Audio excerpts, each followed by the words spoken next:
Okay, so this is the QuickBook Online Payroll Certification Section 3 video. Make sure you take notes, and at the end we'll have sample questions and answers. I also want to apologize. I took a little break because my oldest son got married last weekend, so very exciting. All right, so the first thing I want to mention is that there's several sections in the Pro Advisor and then Training tab, but one is found in the Specialty Courses tab, and it's called Payroll Specialist Fundamentals. So some of these topics that we'll be going over in this section are found there, as well as the last section. You'll see that there are a few questions that were addressed in the last section. So I'm not going to go over that again. I just added those to the sample questions. All right, so I'm going to start off with piecework calculations. So a piece rate pay plan can be used by a business that wants to pay its employees based on the number of units of production that they complete. The simplest way to calculate piece rate pay is by multiplying the number of units produced by the rate per unit. The employee must get at least minimum wage. So if they're a piecework rate pay employee and it falls below minimum wage, then the employer would have to then take minimum wage and multiply it by the hours. So let's say it was an employee that worked 40 hours a week. Okay, so 40 hours a week times $7.25, which is the federal minimum wage, is $290. So they have to at least earn $290 for that 40-hour work week. So if you took whatever hours it is and you multiply it by their piece rate pay rate and you got their calculations, you would then need to take that total number, divide it by the hours, and make sure it's at least $7.25. All right, the next one is overtime calculations. According to the Department of Labor, the FLSA does not require overtime for work that's on Saturdays, Sundays, holidays, or any other regular days of rest. So overtime is usually stated as any time beyond 40 hours a week, but obviously your employer might have a different employee contract with you, so you would go by that. But if they don't, then you would have to do by the FLSA laws, which are every hour or time beyond 40 hours a week gets 1.5 times your regular rate. So if an employee was paid bi-weekly and they worked 33 hours in the first week and 43 hours in the second week, and then let's say 8 hours of holiday or sick pay was within those 2 weeks as well, what hours would be computed? Well, altogether there'd be 73 hours of regular rate, because that's the 33 from week 1 and 40 hours from week 2. So that's 73 of regular rate. Then the 3 hours in overtime from the second week, and then they get 8 hours of sick or holiday. HSA catch-up. So according to the healthcare.gov, how does the HSA healthcare savings account work? HSA is a type of savings account that lets you set aside money on a pre-tax basis to pay for qualified medical expenses by using untaxed dollars in a health savings account to pay for deductibles, co-payments, co-insurance, and other expenses. You may be able to lower your overall healthcare costs by utilizing this benefit. Consumers can contribute up to the annual maximum amount as determined by the IRS. Maximum contribution amounts for 2022 were $3,650 for self and $7,300 for families. The annual catch-up contribution amount for individuals over the age of 55 remained at $1,000. Now, I say remained because these numbers have actually changed recently, so I'm going to bring you over to the website so you can look at it for yourself. And by the way, it did go up from 2021 to 2022. So let's look at the current table. So here we have, where is it? Is it this one? No, it's this one. Oh, do I not have it? Oh, no, here it is. All right, so 2022 is what I mentioned. So for an individual, it's $3,650, and then if you're married, it's $7,300, and the catch-up is $1,000. So whether you're an individual or married, it's $1,000. Previous years had it actually that if you were married, it was $2,000. But for the last year, this year, and next year, as you could see, it's going to be a straight $1,000. Then if you also notice that it's steadily going up. So from 2021 to 2022, it went up. I believe it was $3,600 and $7,200, I believe, for 2021. and it went up $50 and $100, and then it goes up $200 and $450 for 2023. However, do note that the catch-up contribution remains the same. So this would be for 2022 and 2023, but if we see the same trend, it will continue to go up. So I don't know when you're taking this exam, but make sure you have the current data available for your exam. 401k deferral. So according to the IRS, the amount deferred under your 401k plan is going to be reported in your W-2. That's your wage and tax statement.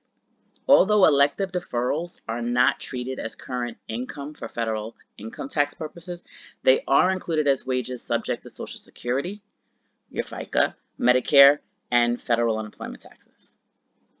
If you haven't started a 401k and or Roth IRA, and I know my students have heard me say this, make sure you do so as soon as you can, because you want to make sure your latter years are more secure. Do not rely on Social Security alone.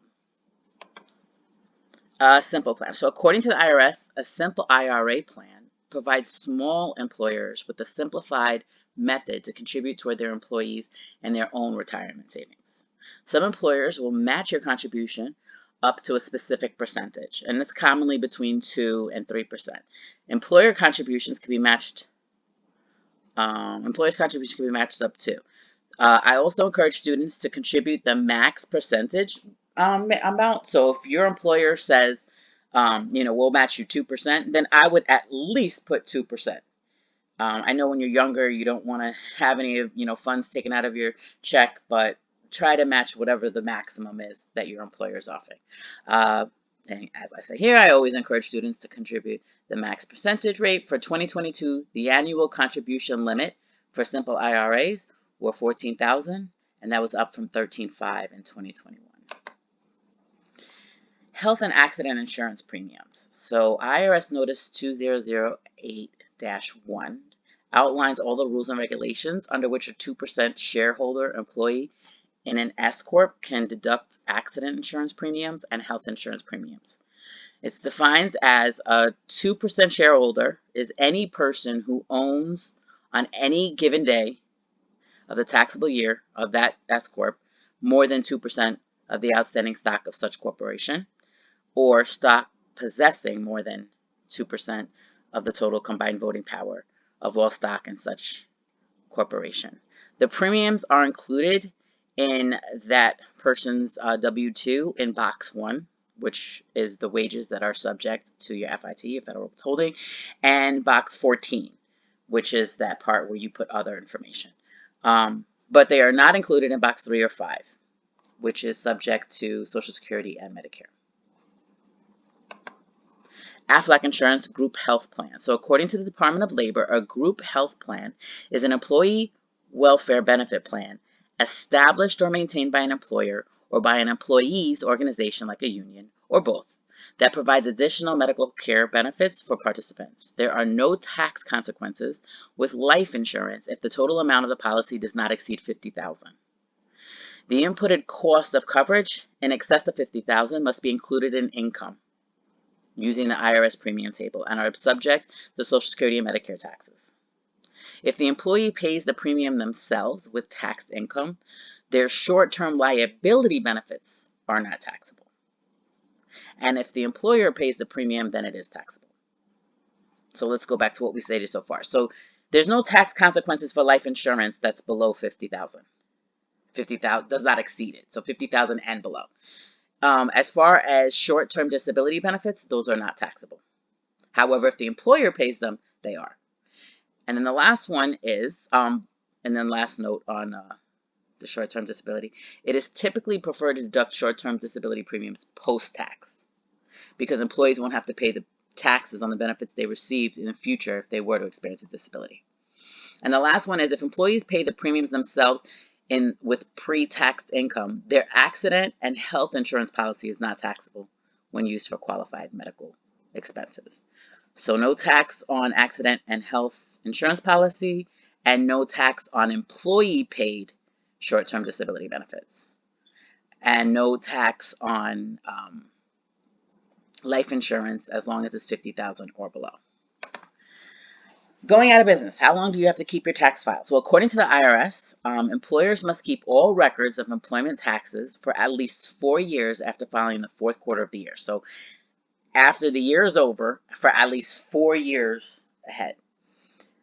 These should be available for IRS review, and the record should include, and there was just so many, I just said I'll keep the tab, and it's your employer identification number, amounts and dates of the wages, annuities and pension payments, amounts of tips reported to you by your employees, allocated tips, fair market value of, and so on. It goes on and on. So if you are interested in looking at it or having them in your notes, then this is where I got it right out of the IRS. So put in employment tax record keeping.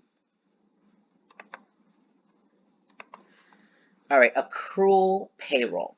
So accrual payroll is money owed to your workers that hasn't yet been paid, but only considered a liability by bookkeeping purposes. So what do I mean by that?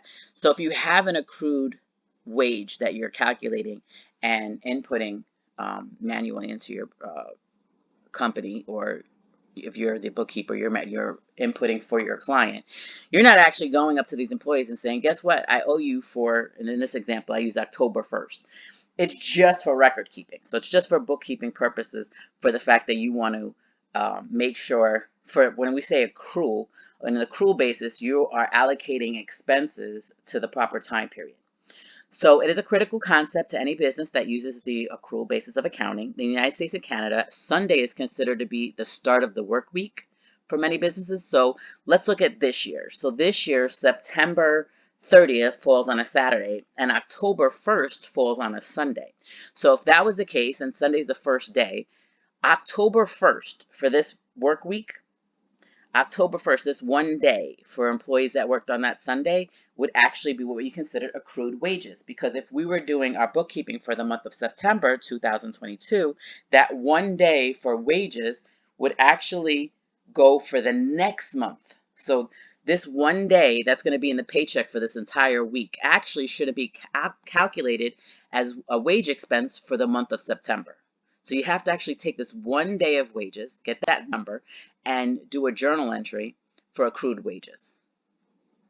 And you put it into a wages payable, a liability account. And as I said, this, you're only considering it a liability for bookkeeping purposes.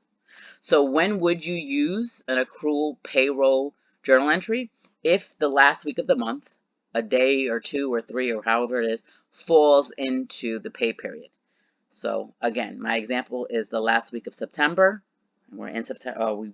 We're in September right now.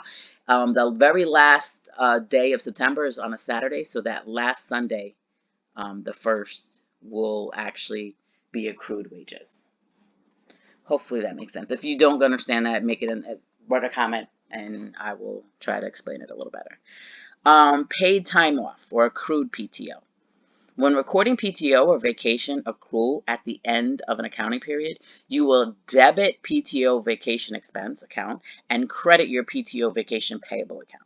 So what are we saying here? So employees that for month to month can start to build up PTO or vacation time. So after, let's say for the company you work for, every month that you complete with no days called off, you earn 1 day of PTO. So at the end of that month, you want, as the employer, as the company, to acknowledge that expense for the future, because you're going to acknowledge the expense of all the employees that earned vacation, and you're going to credit to the payable, because in the future you're going to give those employees their PTO and vacation time.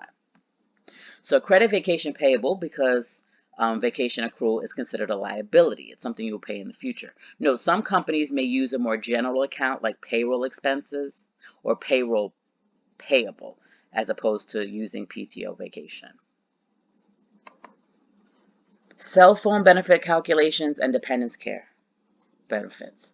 So posted to the irs.gov, you'll see a list of hundreds of benefits on their site, along with those benefits' tax consequences. Under cell phone purchase and use, the value of the business use of an employer provided cell phone can generally be excluded from the employee's gross income up to a $5,000 value. And I personally don't know any cell phones that are valued more than $5,000. So it's pretty safe to say that an employee does not have to claim the cell phone, because I don't know of any cell phones that are worth $5,000. And additionally, any personal use of the employer provided cell phone is treated as a de minimis fringe benefit. So remember, we talked about that in section 2. This is something that is excluded from the employee's gross income, and that's under the 132E code. The IRS clarified that it won't tax dependency care flex spending account funds for 2021 and 2022, and that's COVID-19 relief provisions allowed for this tax relief. And I just put that in here because I did see that was something they mentioned in the video section that I mentioned earlier. However, just like I said with the with the employee record keeping, I mean, as with the contribution limits, the HSA contribution limits, this is something that's changed recently. So as of right now, the IRS is saying, you know, that the dependency care tax is not going to be, you know, imposed for 2021 and 2022.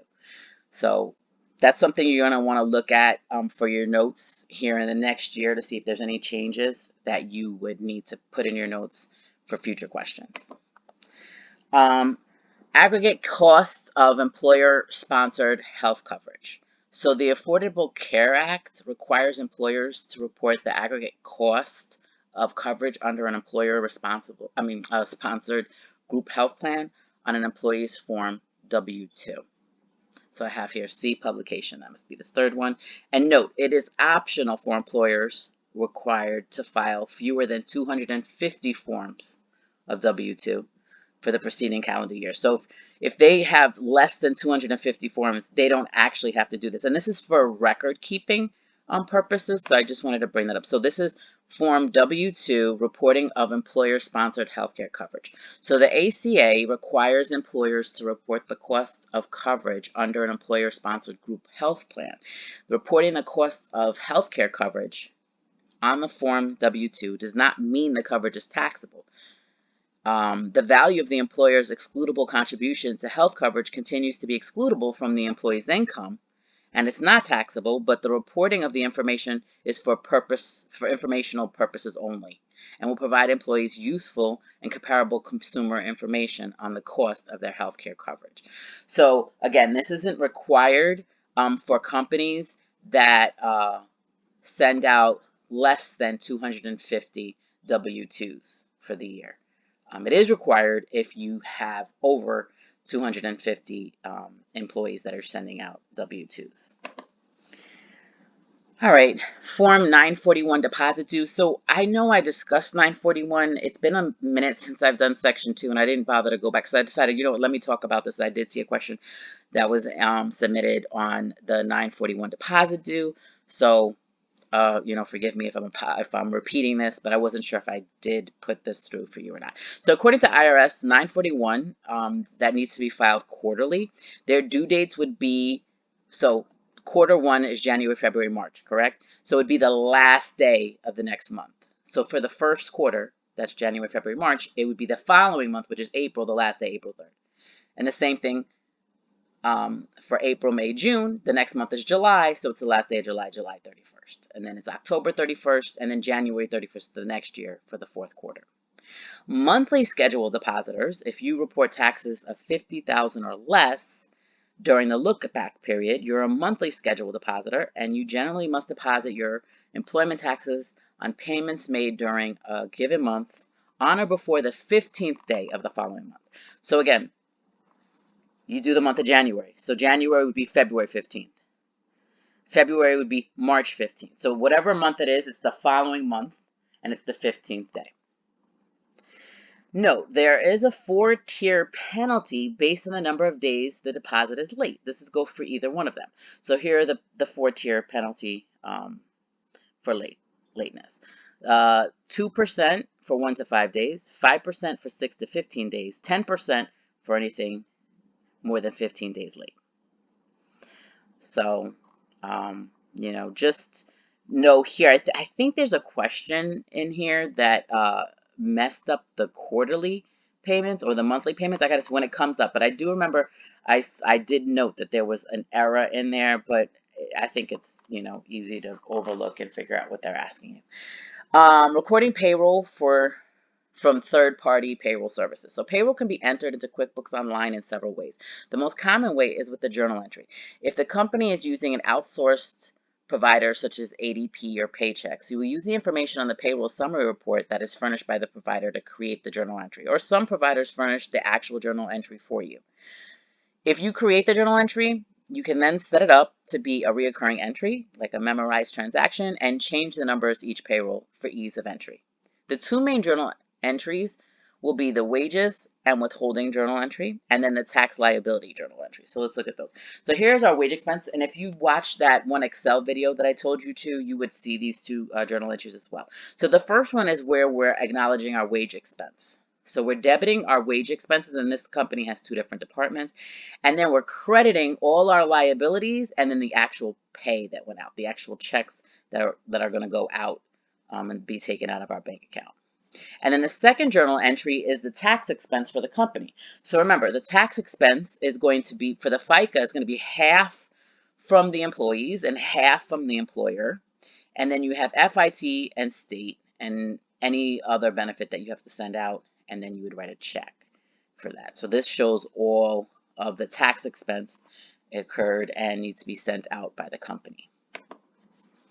Personal use of a company car and uniform expenses deducted from your paycheck. So the cost of commuting from the employer's, let's say, okay, so you're an employee and you have a company car. So the cost of commuting from your home to your regular workplace, or a personal doctor's appointment or a personal appointment, or for errands during off work hours, because some employees get the car 24/7 and they don't work on the weekend. So maybe on the weekend you're running errands. All of that would be considered personal use of the company car. However, employees who leave their regular place of work for employer activities, like to meet a client at their office, would be considered a business expense. And we're going to look at that a little bit more in a future slide. The other one I want to look at was federal laws allow employers to deduct the cost of supplying and maintaining a uniform. So for example, having it cleaned or pressed or dry cleaned from an employee's paycheck, as long as the employee's wages are, after the deductions, don't fall below the minimum wage, or as long as they don't cut into any overtime earned by the employee. This type of deduction must be authorized in writing by the employee to be valid in most states. So market value of personal use with an automobile. So there's three methods that they cover. One is cents per mile method, and that's the fair market value of the employee's personal usage of the vehicle, and it's determined simply by multiplying the number of personal mileage by the IRS standard mileage rate. That usually goes up every year. I'm not sure what it is right now, but I'll throw up, there should be around maybe 59 cents or 60 cents, somewhere around there. So you'd have to look it up what that IRS standard mileage rate is and multiply it by the personal mileage that was driven by that employee. This rate includes the cost of maintenance, insurance, and fuel. If the value of the car exceeds a certain amount, you must use the second method. So normally you can't use this method if it's a newer car or a value that's, you know, a little up there. I don't know what the value is, but I would assume it's somewhere around anything over like 17,000, something like that. So you would need to be an older modeled car for you to be able to use the cents per mile method. The second method is computing valuation method. If the only personal use of a company provided vehicle is driven to and from work and all other use of that is business expenses, then you'd be able to use that. And under this method, the IRS sets a fair market value for personal use as either $1.50 per one-way or $3 per round trip. In order to properly apply this method, accurate records must be kept in terms of the number of days worked in a given year. And then the third method is the annual lease valuation method. It determines the fair market value by multiplying the annual lease value of the vehicle by the percentage of personal miles driven in a year. So you need the following information. You need to know what the vehicle value is, what the lease value is, what the mileage driven, and what the personal driven. So, well, we really don't need the vehicle value, to be honest. So the first thing we have to do is the percentage of total miles. So how you do that is you take the personal mileage, and in this case it's 5,000, and you divide it by the total mileage, which is 25,000. So you're going to go 5,000 divided by 25,000 is 20%. So then you're going to say 20% of this lease value, 6,850, is the personal use value. So we're going to take 0.2 times this number, and we got 1,370. This is the amount the employee would owe taxes on for their personal use of the vehicle. Qualified employee discount thresholds for services. So qualified employee discount are usual benefits provided to employees from their place of business. For services, the threshold amount equals 20% of the price at which the services are offered by the employer to its customers. Any discounts exceeding that threshold is taxable income to the employee. So you can work for a place and maybe they provide services, and if they give you a 20% discount, then that's fine and it's not taxable. But if they exceed that amount, then the employee has to pay taxes on that. Child support. The amount of pay subject to child support garnishment is based on the employee's disposable earning, which is the amount left after legally requiring deduction or after legal required deductions are made. I think I wrote that. There's a grammatical error there. Examples of such deductions include federal, state, and local taxes, the employee's share of state unemployment insurance and Social Security, and it also includes withholding of employee retirement system. However, this is the key, required by law. So I know federal employees fall under this. Federal employees are required by law to contribute to their retirement, but most employees are not. So only the ones that are required by law would the 401k or retirement system be considered. Deductions not required by law would be any voluntary wage assignments, unions do, health or life insurance, any type of charitable contributions, purchases of saving bonds, retirement plan contributions, again, unless they're required by law, and payments to employers for payroll advances or purchase of merchandise usually may not be subtracted from the gross when you're looking at calculating disposable earnings for the child support to be deducted from. Claiming exempt on W-2. So according to IRS, if an employee qualifies as exempt, he or she can also use the form W-4 to tell the company not to deduct any federal income tax. This is a federal form, okay? So for this employee, when they first get hired, they're going to fill out a W-4 and they can put that they're exempt.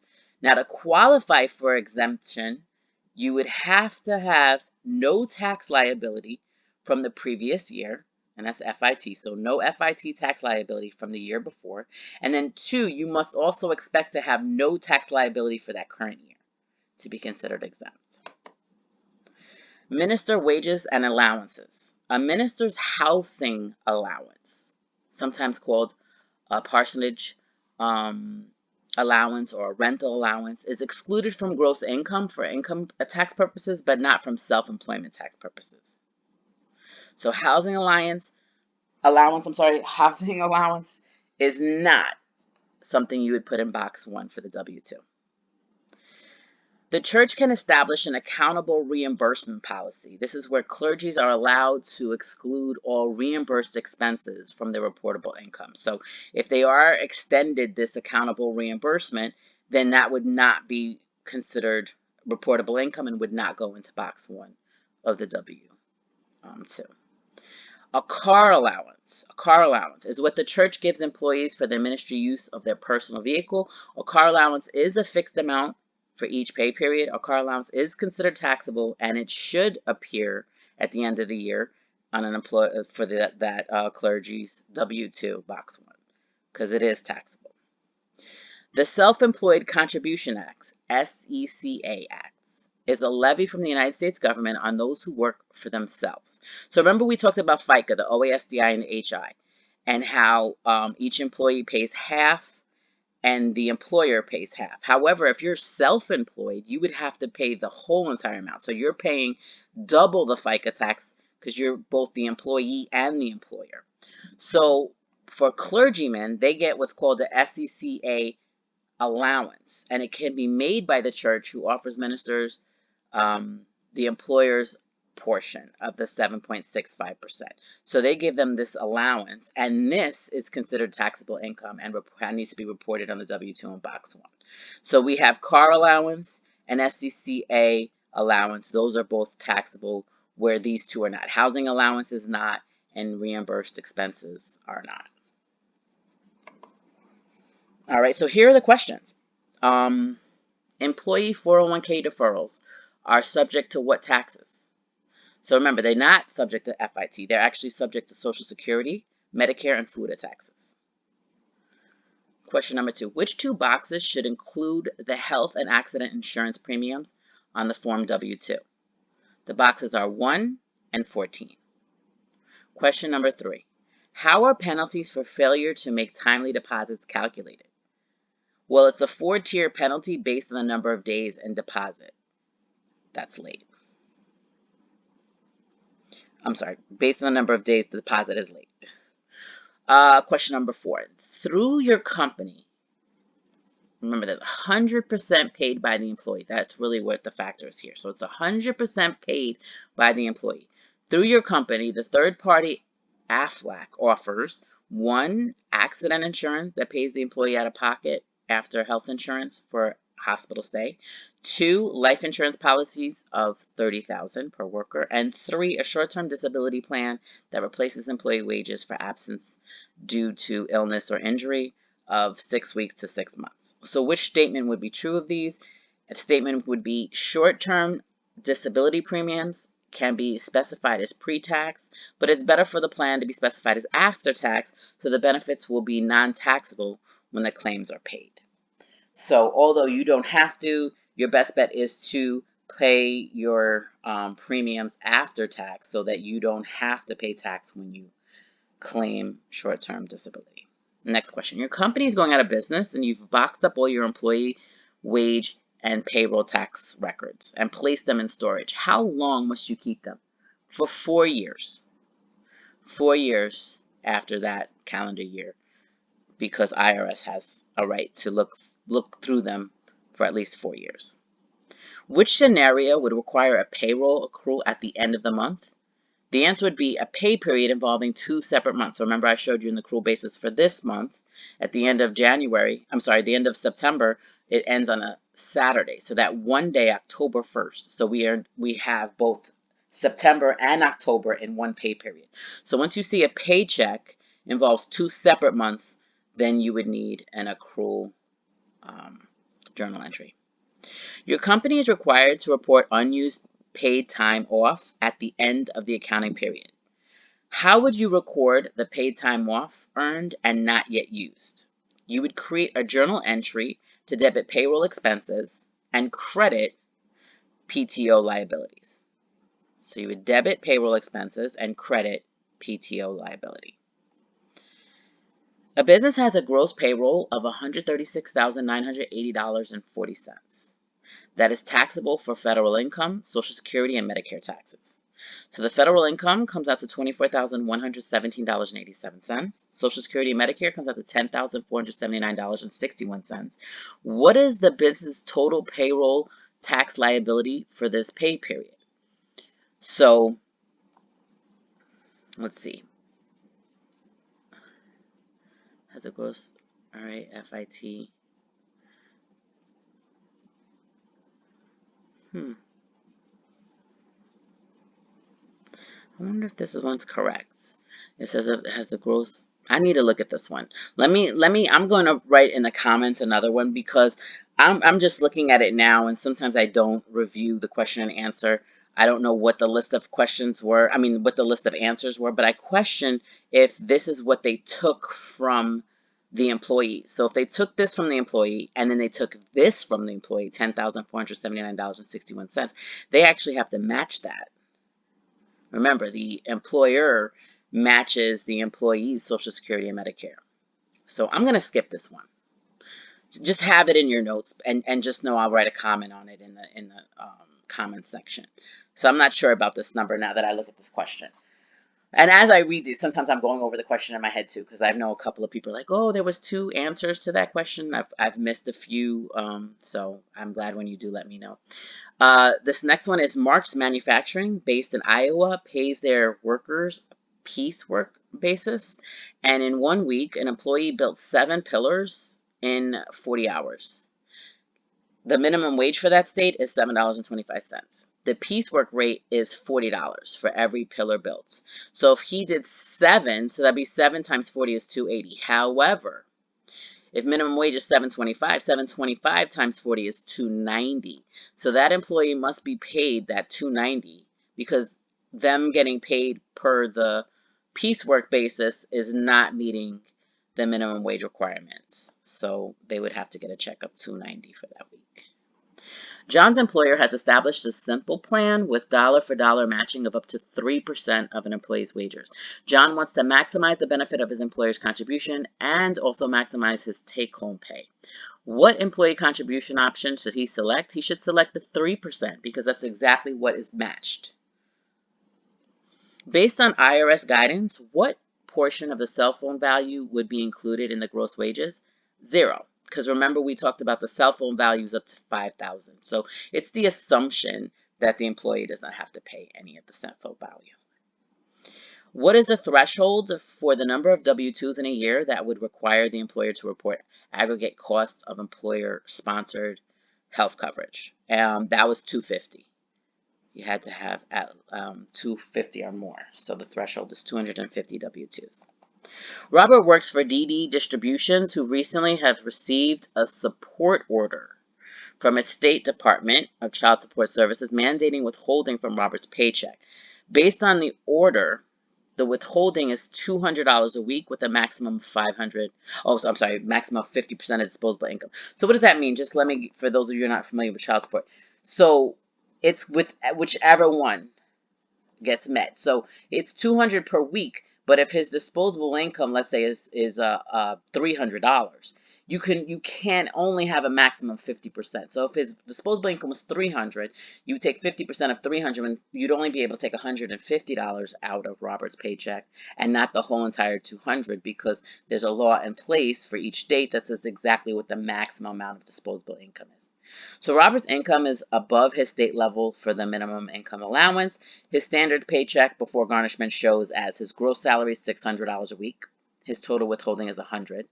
Now, health insurance and 401k is not considered as disposable. The only one would be 401k if it was required, if it was mandatory. And they're not saying in this question that this is mandatory. So I could only assume you're just going to take the 600 minus the 100 and you'd have 500. And if we took 50% of 500, that's 250. That's more than the actual withholding, that's mandated. So you would just take 200. The amount of child support withheld would be $200 because it's not stated that it was mandatory. And remember, HI, health insurance, is not considered. So we'll just say 200. You need to record payroll that comes from an outside payroll service. What are two options for recording payroll? Record net pay posting to wages. So remember, we talked about wages expense, and employer taxes to tax expense accounts. So, and then the second one is taking on your obligation of tax expense. Brittany Balloon's Boutique, a C corporation, is putting together a benefits package for her employees, which benefit would be included as taxable compensation. So any cost of life insurance over $50,000 would be included as taxable. What scenario would not trigger the employees to have personal use of a company car included in their gross wages?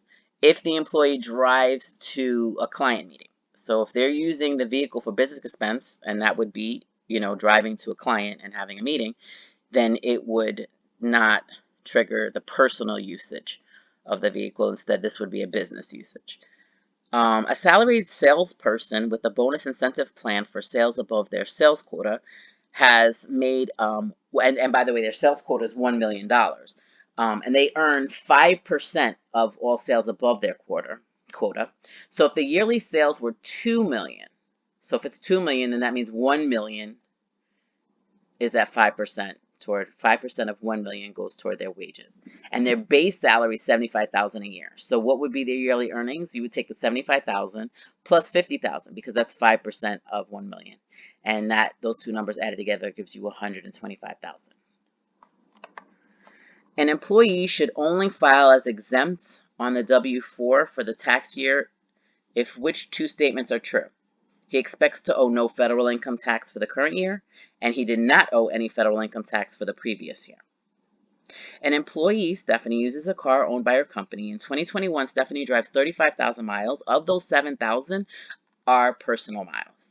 So the fair market value is 20,000. The annual lease value is 56. So this is going to use that third method we talked about with the lease valuation. So we're going to take the value of the lease, which is 5,600, and multiply it by the percentage of use. So 7,000 divided by 35,000 gives you 20%, and then you'd multiply 0.2 by the value of the lease, and you would get $1,120 would be what you would tax her on, or that would be her personal usage rate, or personal usage amount. A pastor receives the following: a base salary of $25,000, housing allowance of $9,000, car allowance of $2,500, and the SCCA allowance of $6,000. They also have accountable reimbursement business expenses of $1,500. What is the total amount of gross wages in box 1? So you're going to take their base salary of $25,000.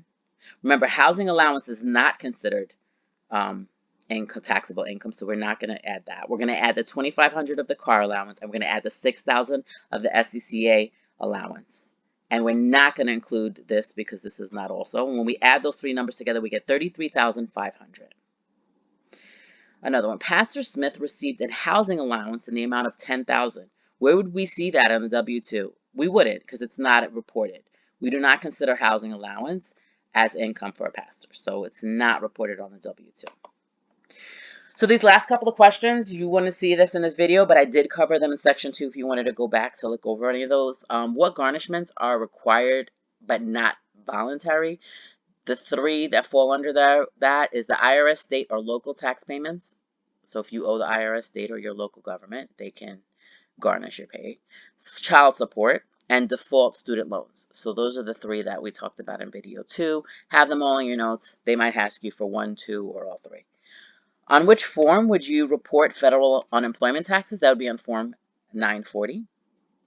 When filing Form 941, when must a Schedule B be completed? You must file a Schedule B when your federal tax liability is over $50,000 for the look-back period. When completing your Schedule B on Form 941, to which specific date should the tax liabilities correspond? You should file a Schedule B when your federal tax liability is over $50,000. Did I just say that? Yeah, okay. I must have not realized I put that question in twice. When completing your Schedule B, okay, it's not the same one. To which specific date should be, wait, what the heck is going on? This is the third question. The dates you that you paid. Oh, okay, I see. So let me erase this. I see what's going on. Okay. So when completing your Schedule B, to which specific date should the tax liability correspond? The answer is the dates that you paid the wages to your employees. For which form is filed with the IRS on an annual basis? That will be your Form 940. For how many years must an employer retain copies of the Form 940? For 4 years. 4 years they have to. And then this is the last question. So this is the payroll summary report. Okay, so this is the one that, okay. So in the question that was sent to me, it says October 2021. And then the question actually said what's due on October 15th. Well, we don't know because it doesn't have September's information. So I just changed it to November 15th. I'm sure it's something that the Intuit's going to catch. I don't know. It's probably been changed already. I'm not sure. All right. So this is the information. And if we see gross wages were 40,000. So the first thing we're going to do for 40,000, we know that we're going to, that's why I was looking at that other question like, I don't know. I have to do the math and get back to you on that other question. But for the 40,000, you should be multiplying by 0.153. Why? Because you're paying both the employee and the employer's portion. So that's 15.3%. So you multiply that by that, and then you would add it to the 4,000 because that's the FIT withheld. And when you add those two together, you get 10,120. So what's going to be paid for November 15th? 10,120 based on this information. By the way, the 15.3 came out with OASDI is 12.4, 6.2 from the employer and 6.2 from the employee, and then HI is 2.9, which is 1.45 from the employer and 1.45 from the employee. All right, so that's the last question. I will try to be much quicker this time and getting section 4 out. Thank you. Put in the comments any questions you may have or questions that you came across that I did not address. Thank you for watching.